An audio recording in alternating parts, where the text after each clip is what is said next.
शतकर्मकामध्ये आपल्याला पर्सेंटेज दिलेलं असते आणि आपल्याला प्राप्तांक शोधायचा असतो.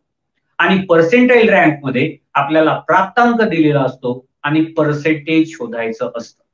आता पर्सेंटेज शोधायचं असतं म्हणजे नेमकं काय का पीआरचा अर्थ आपल्याला समजून घेताना एक गोष्ट लक्षात घ्यावी लागेल.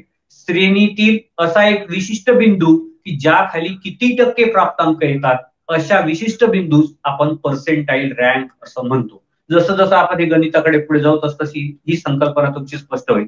मी पुन्हा सांगतो, श्रेणीतील असा एक प्राप्तांक ज्याच्या खाली किती टक्के प्राप्तांक आहेत हे आपल्याला शोधायचं असतं, त्याला आपण म्हणतो पर्सेंटाईल रँक.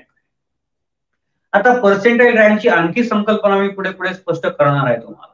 तुम्ही शेवटपर्यंत या सत्रामध्ये माझ्यासोबत असणार आहात, म्हणजे तुम्हाला पर्सेंटाईल रँक पुन्हा शिकण्याची गरजच पडणार नाही. तुम्हाला थेअरी विचारली तरी लिहिता येईल आणि उदाहरणं जरी सोडवायची असली तर खात्रीनं तुम्हाला सांगतो